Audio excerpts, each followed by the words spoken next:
Hello everyone, स्वागत है आप सभी के एक बार फिर the civil point institute Indore में। आशा करता हूं आप सब बहुत अच्छे होंगे। Madhya Pradesh power generating company limited MPPGCL की तरफ से सिविल इंजीनियरिंग और इलेक्ट्रिकल इंजीनियरिंग के लिए भर्ती आई हुई है। ठीक है, फॉर्म इसके भरे जा रहे हैं। आशा करता हूं आप सबने फॉर्म भर दिए होंगे।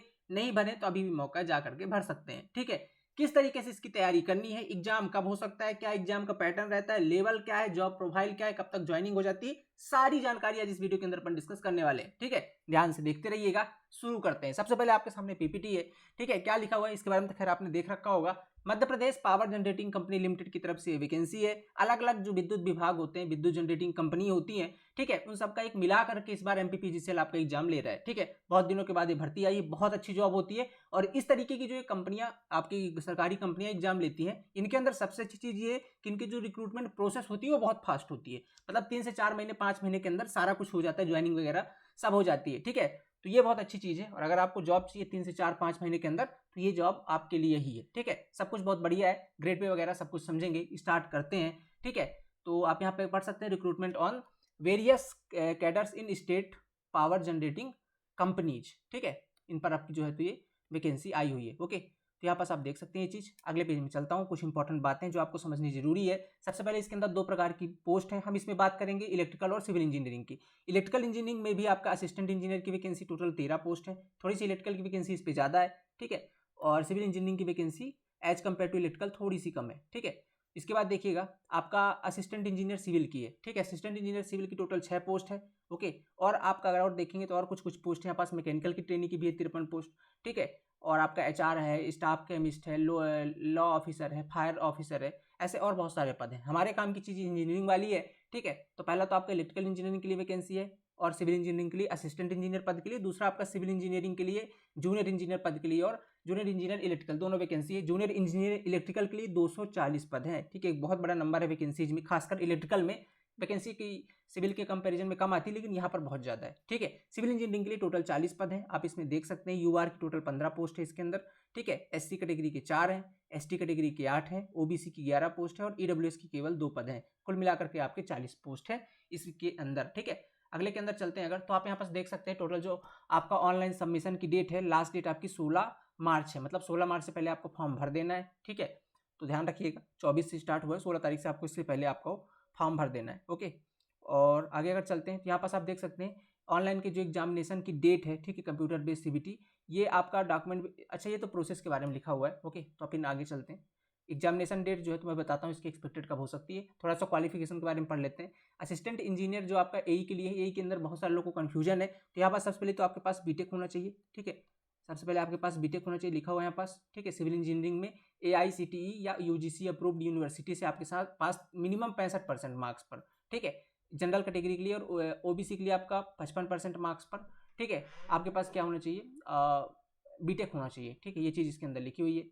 इसके बाद आपके पास 4 साल का मिनिमम एक्सपीरियंस होना चाहिए। ठीक है, मिनिमम आपने 4 साल कहाँ काम किया है आपका, मध्य प्रदेश के किसी भी विभाग, मध्य प्रदेश के एमपीएसईबी में। ठीक है, इस विभाग में आपके पास 4 साल का एक्सपीरियंस होना चाहिए, तभी आप इसके अंदर भर सकते हो। तो एक तो ये हो गया। एक दूसरा पद और होता है आपका। ठीक है, एक दूसरा पद मैं आपको बता देता हूँ। ओके, ये आपका, ठीक है, जो आपकी जूनियर इंजीनियर सिविल की सेम चीज, जो सेम क्वालिफिकेशन आप सिविल के लिए देख रहे हैं, सेम आपका अपने इलेक्ट्रिकल के रिस्पेक्ट में देख सकते हैं। ठीक है, candidate should be regular diploma civil engineering, आपने डिप्लोमा किया हुआ है। ठीक है, एआईसीटी या यूजीसी अप्रूव्ड यूनिवर्सिटी से, किसी भी यूनिवर्सिटी अगर आपने किया, जैसे आपने अगर पॉलिटेक्निक किया हुआ है मध्य प्रदेश में आरजीपीवी से, तो भी ये सब एलिजिबल है। ठीक है, 65% मार्क्स होने चाहिए, ये इंपॉर्टेंट चीज़ है। 65% मार्क्स होने चाहिए किसके लिए, यूआर और ओबीसी के लिए। ठीक है, 60% मार्क्स होने चाहिए आपके किसके लिए, 60% मार्क्स है आपका, ठीक है, एससी एसटी और ईडब्ल्यूएस के लिए। अच्छा, इनके लिए 55% है आपका। ठीक है, इनके लिए आपके पास 55% मार्क्स होने चाहिए, एसटी एससी या पीडब्ल्यूडी या ईडब्ल्यूएस कैंडिडेट के लिए। ओके, बाकी ओबीसी के लिए आपका 60% है, 65% आपका यूआर कैटेगरी के लिए। इतना मार्क्स आपका मिनिमम स्कोर होना ही चाहिए। ठीक है, candidate should be regular B BTech और AMI degree relevant branch engineering में भी आल्सो भी अप्लाई। मतलब अगर आपने बीटेक भी किया है और आप जेई के लिए अप्लाई करना चाहते हैं तो आप बिल्कुल कर सकते हैं। आप 2 पदों के लिए भी कर सकते हैं। अगर आपके पास 4 साल का एक्सपीरियंस है तो आप ए के लिए भी कर सकते हैं और इसके लिए भी कर सकते हैं। ठीक है, अब चलते हैं आगे। अगला पॉइंट इसके अंदर क्या इंपॉर्टेंट है, इसके अंदर सिलेक्शन का प्रोसेस। सबसे पहले आपको अभी एप्लीकेशन फॉर्म भर देना है, फिर इसका एग्जामिनेशन होगा। एग्जामिनेशन कब तक हो सकता है, देखिए, कभी भी ये पावर लिमिटेड जो कंपनियां होती हैं, एट मैक्स आपका 2 से 3 महीने के अंदर एग्जाम हो जाता है। तो अभी आपको 16 मार्च तक तो फॉर्म फिलअप होगा। ठीक है, 16 मार्च इसका फॉर्म फिलअप होगा। इसके बाद आप कर लेंगे मार्च अप्रैल और मई में आपका एग्जाम तय है। ठीक है, मई के अंदर, अब मई में हो सकता है फर्स्ट वीक में हो जाए, सेकंड वीक में हो जाए, मई के आप फर्स्ट वीक सेकंड वीक के अंदर इसका एग्जाम तय हो जाएगा। ठीक है, तो अभी आपके पास कितना टाइम बचा है? मुश्किल से 1.5 से 2 महीने का टाइम बचा है। इसी के अंदर बहुत अच्छी मेहनत आपको करनी है अगर आप यहाँ पे सिलेक्शन चाहते हो तो। ठीक है, फिर इसके बाद उन्होंने बोला कि अगर आपको एग्जाम से रिलेटेड कुछ डाउट आते हैं तो आपके आंसर की एग्जाम के 3 से 4 दिन के अंदर रिलीज कर दी जाएगी, आप उसमें अपने क्वेश्चन रेज कर सकते हैं। सिलेक्शन का प्रोसेस यानी कि सिलेबस क्या है, टोटल आपके से 100 नंबर का क्वेश्चन पूछा जाएगा, समझिएगा अच्छे तरीके से। 100 नंबर क्वेश्चन जो 75 नंबर आपका टेक्निकल फील्ड से और 25 नंबर आपका नॉन टेक्निकल फील्ड से। टेक्निकल के अंदर आपको जैसे आपने सिविल इंजीनियरिंग कर रखी है तो सिविल इंजीनियरिंग से 75 क्वेश्चन, सिलेबस यहाँ पर भी डिफाइंड नहीं है, मतलब जैसा सब इंजीनियर 75 नंबर क्वेश्चन किसी से भी पूछ सकते हैं, पूरी सिविल इंजीनियरिंग आपको पढ़नी है। और दूसरा 25 नंबर में थोड़ा सा डिफाइंड है, क्या है? General awareness. ठीक है, जनरल अवेयरनेस वाला टॉपिक है। और आपका कौन सा है? और आपका एप्टीट्यूड है। जनरली जो देखा गया है, क्योंकि सिविल का पेपर तो अवेलेबल नहीं है इसका, हाँ मैं जो इलेक्ट्रिकल वालों का पेपर उसमें जो नॉन टेक पोर्शन आता है वहां से देखा गया है कि जो ये आपका जनरल अवेयरनेस है इसके अंदर आपकी जनरल जीके, मतलब जीके वाला पोर्शन जिसमें इंडिया जीके और एमपी के एक आध क्वेश्चन आ जाते हैं, तो ये वाला पोर्शन होता है। और साथ में साइंस वाला यानी कि जनरल साइंस भी इसी के अंदर इंक्लूड होती है। General science plus GK, general awareness वाला, ये जनरल नॉलेज वाला पार्ट इसी के अंदर इंक्लूड होता है। तो ये वाला हो गया जनरल अवेयरनेस का। ये लगभग 15 क्वेश्चन आपको देखने को मिलते हैं 25 में से, 13, 14, 15 ऐसे ही क्वेश्चन रहते हैं। एप्टीट्यूड वाले बात की अगर मैं बात करूं तो एप्टीट्यूड के अंदर आपका मैथ रीजनिंग दोनों इंक्लूड होता है, 10 से 12 नंबर का आपको देखने को मिलेगा। ठीक है, मैथ और रीजनिंग वाला पोर्शन। तो इस तरीके से आपके जनरल जो नॉन टेक्निकल पोर्शन है और सिविल इंजीनियरिंग में आपका 75 क्वेश्चन टेक्निकल से आना है। ठीक है, तो इस तरीके से आपको इसकी प्रिपरेशन करनी है। आगे बात कर लेते हैं, कट ऑफ बात कर रहे हैं तो देखो मिनिमम क्वालिफाइंग मार्क्स इसके अंदर जनरल कैटेगरी के लिए कितना है? 50% मार्क्स। ठीक है, जनरल कैटेगरी के लिए आपका जो मिनिमम क्वालिफाइंग मार्क्स है वो 50 नंबर है, बाकी जो और अदर कैटेगरी है उनके लिए 40%। इतना आपको लाना पड़ेगा अगर आपको सिलेक्शन लेना है। ठीक है, कितना भी कम कट ऑफ चला जाए इससे तो आपको लाना ही पड़ेगा।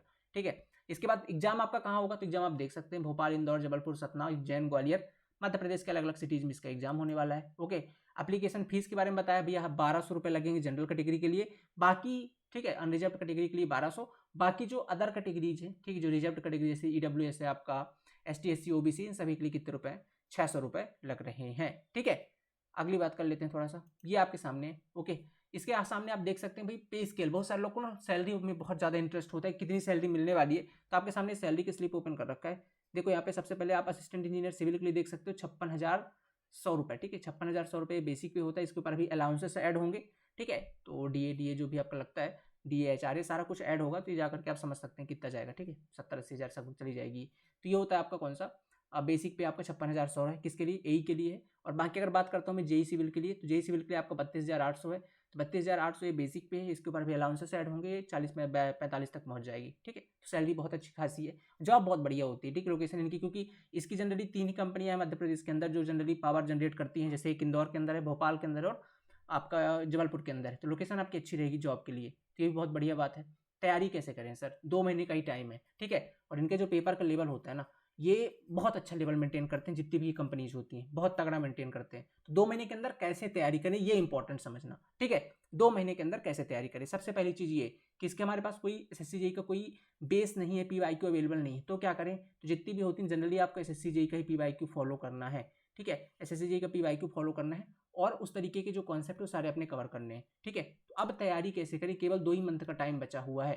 ठीक है, केवल 2 ही मंथ का टाइम बचा हुआ, किस तरीके से सिलेबस कवर करें? क्योंकि इसमें 75 नंबर फिक्स नहीं है, 25 नंबर फिक्स नहीं है, तो पढ़ क्या लें उसमें, क्या ऐसा पढ़ लें ठीक है कि आपके सारे क्वेश्चन बन जाए? तो आपको करना क्या है? ठीक है, समझिए, आप जा सकते हो द सिविल पॉइंट ऐप के अंदर। ठीक है, आपकी थोड़ी जो समस्या है सिलेबस को लेकर के, किस तरीके से पढ़ें, क्या कंटेंट पढ़ें, यही नहीं समझ में आ रहा है, तो आप जा सकते हैं द सिविल पॉइंट के अंदर। हमने इसका सोल्यूशन निकाल दिया है आपको। यहाँ पर एक हमारा टारगेटेड, ठीक है, न्यू संकल्प बैच के नाम से क्रैश कोर्स बैच स्टार्ट हो रहा है।